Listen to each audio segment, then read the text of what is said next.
ሰላም ውድና የተከበራችሁ የፈገግታ ዩቲዩብ ቻናል ቤተሰቦች እንዴት ናችሁ? ሰላም ናችሁ? እኔ ያለው እግዚአብሔር ይመስገን ደህና ነኝ። እንዴት ናችሁ እናንተ? ጤንነት ቆይታ እንዴት ይዟችኋል?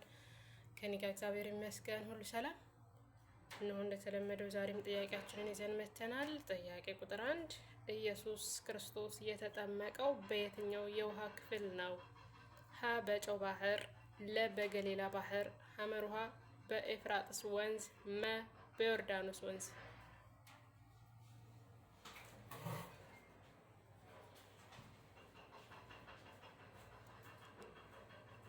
እነሆ መልሳችን መ በዮርዳኖስ ወንዝ ነው። መብላችሁ ከመለሳችሁ ትክክል ናችሁ። እነሆ ጥያቄ ቁጥር 2 ላይ ደርሰናል። ጥያቄ ቁጥር 2 ከወንጌል መጽሐፍት የትኛው ስለ ኢየሱስ ክርስቶስ ጥምቀትና ፈተና አይናገርም? ሀ ማቴዎስ፣ ለ ማርቆስ፣ ሐመሩሃ ሉቃስ፣ መ ዮሐንስ።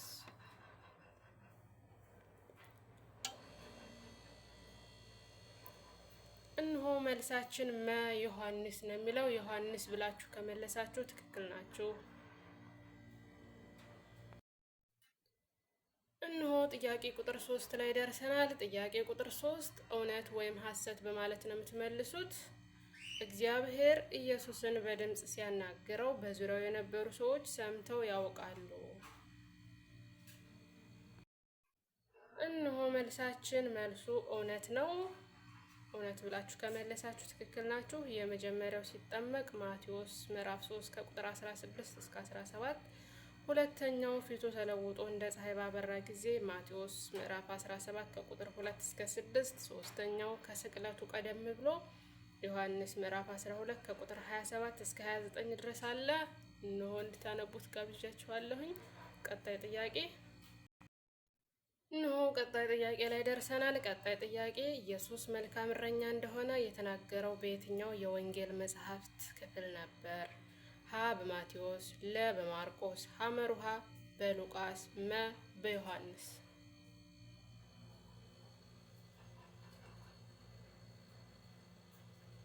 እነሆ መልሳችን መ ዮሐንስ ይሆናል። ዮሐንስ 10 ምዕራፍ 10 ከቁጥር 11 ላይ ገብታችሁ አንብቡ፣ እዛ ታገኙታላችሁ። መልሳችን መ ዮሐንስ ነው። ቀጣይ ጥያቄ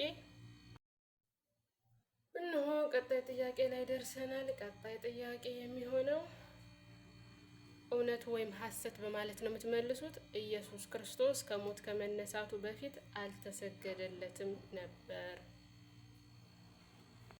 እነሆ መልሳችን ሐሰት የሚለው ይሆናል። ሐሰት ብላችሁ ከመለሳችሁ ትክክል ናችሁ። በታንኳይቱ የነበሩ በእውነት የእግዚአብሔር ልጅ ብለው ሰግደውለት ነበር። ማቴዎስ ምዕራፍ 14 ከቁጥር 33 ላይ። እነሆ ቀጣይ ጥያቄ ላይ ደርሰናል። ቀጣይ ጥያቄ ኢየሱስ ወደ ኋላ ሂድ አንተ ሰይጣን ብሎ የተናገረው ለየትኛው ሐዋርያ ነበር? ሀ ለይሁዳ፣ ለ ለጴጥሮስ፣ ሐመሩሃ ለያዕቆብ፣ መ ለቶማስ።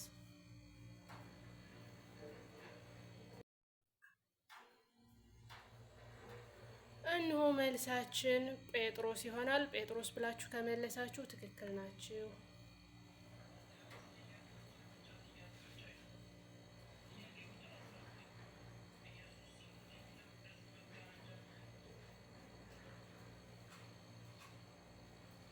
እነሆ ቀጣይ ጥያቄያችን ምርጫም አይደለ እውነት ሐሰትም አይደለ፣ ትክክለኛውን መልስ ስጥ ይሆናል።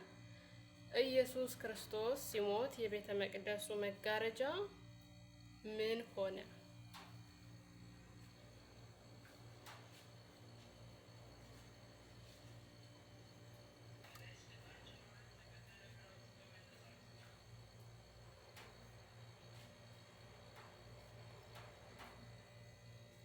እነሆ መልሳችን ከላይ እስከታች ለሁለት ተከፈለ ብላችሁ ከመለሳችሁ ትክክል ናችሁ። የቤተ መቅደስ መጋረጃዎች ለሁለት ተከፍለዋል። ማርቆስ ምዕራፍ 15 ከቁጥር 38 ላይ።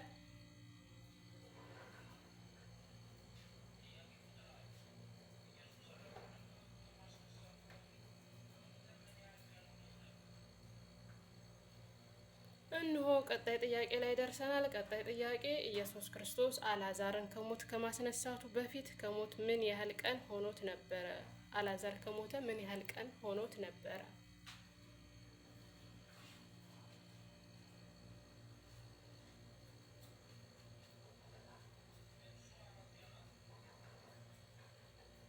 እንሆ መልሳችን 4 ቀናት ነው። ዮሐንስ 11 ከቁጥር 39 ላይ አለ።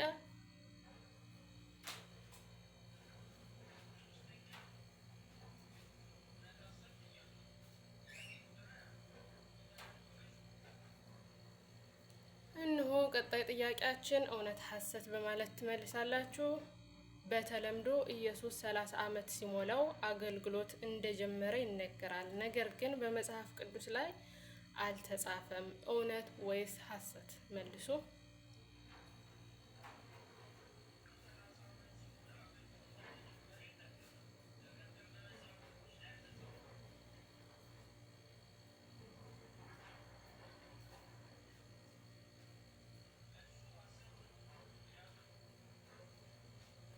እንሆ መልሳችን ሐሰት የሚለው ይሆናል። ምክንያቱም በሉቃስ ምዕራፍ 3 ከቁጥር 23 ላይ ተቀምጧልና መልሳችን ሐሰት ይሆናል ማለት ነው።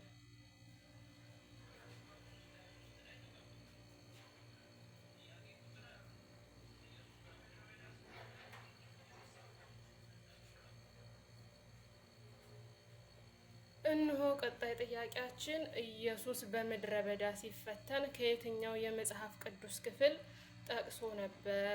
ሀ ዘሌዋውያን፣ ለ ዘዳግም፣ ሐመሩሃ መዝሙረ ዳዊት፣ መ ትንቢተ ኢሳይያስ።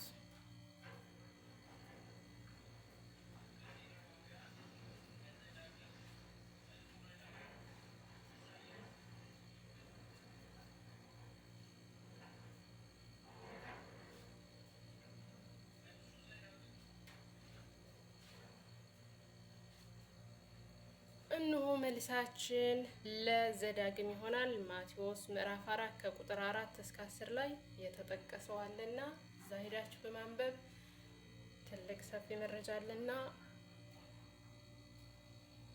መልሱን ተረዱ ማለት ነው።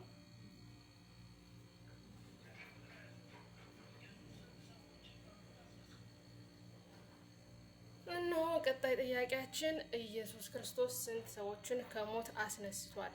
ስንት ሰዎችን ከሞት አስነስቷል? ሀ 1፣ ለ 2፣ ሐመሩሃ 3፣ መ 4።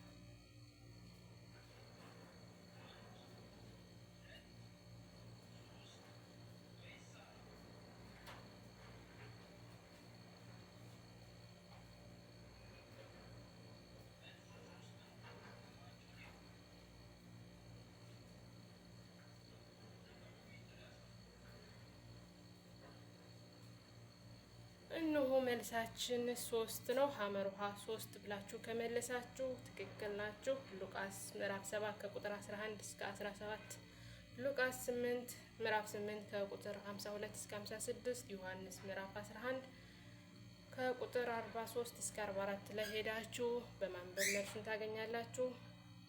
በዚያውም በኮሜንት ላይ ጻፉልን።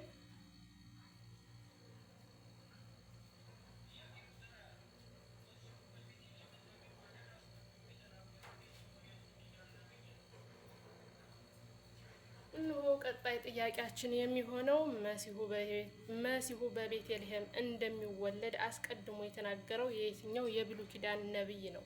ሀ ነቢዩ ሚክያስ፣ ለ ነቢዩ ዘካርያስ፣ ሐመሩሃ ትንቢተ ኢሳይያስ፣ መ ነቢዩ ኤርሚያስ።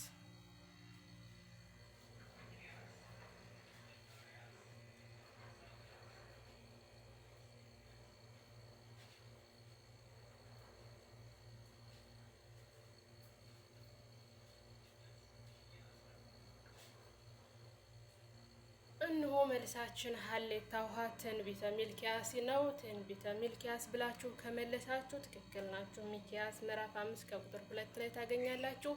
የዛሬው ጥያቄያችን እዚህ ላይ ይበቃናል።